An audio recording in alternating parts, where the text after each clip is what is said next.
আবার দেখা যায় ব্যবসা প্রতিষ্ঠান আরম্ভ করার আগে মাদ্রাসার ছোট্ট ছোট্ট তালবে ইলমদেরকে নিয়ে কোরআন খতম করায়। হে মুসলমান, আল্লাহর গোলাম, গভীর মনোযোগ ভালো করে বুঝবারে বাবা। আলেমদেরকে ডেকে এনে দোয়া করায়। আলেমরা দোয়া করে, গো রব্বুল আলামিন, ভাইয়ের ব্যবসার মধ্যে তুমি বরকত দাও, হালাল রুজি উপার্জন করার তৌফিক দাও। অথচ দেখা যায় সে ব্যবসা প্রতিষ্ঠান আরম্ভ করেছে ঘুষের টাকা দিয়ে, ব্যবসা প্রতিষ্ঠান আরম্ভ করেছে সুদের টাকায়। ব্যবসা প্রতিষ্ঠান শুরু করার পর সে ওজনে কম দেয়, মানুষের সঙ্গে মিথ্যা বলে, প্রতারণা করে কি করে না। তাহলে বোঝা গেল সে কোরআন বিরোধী কাজও করলো।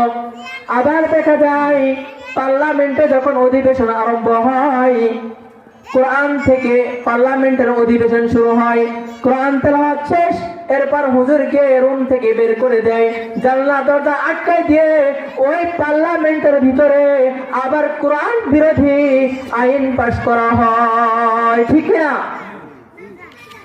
হে মুসলমান, আল্লাহর গোলাম, এইভাবে করে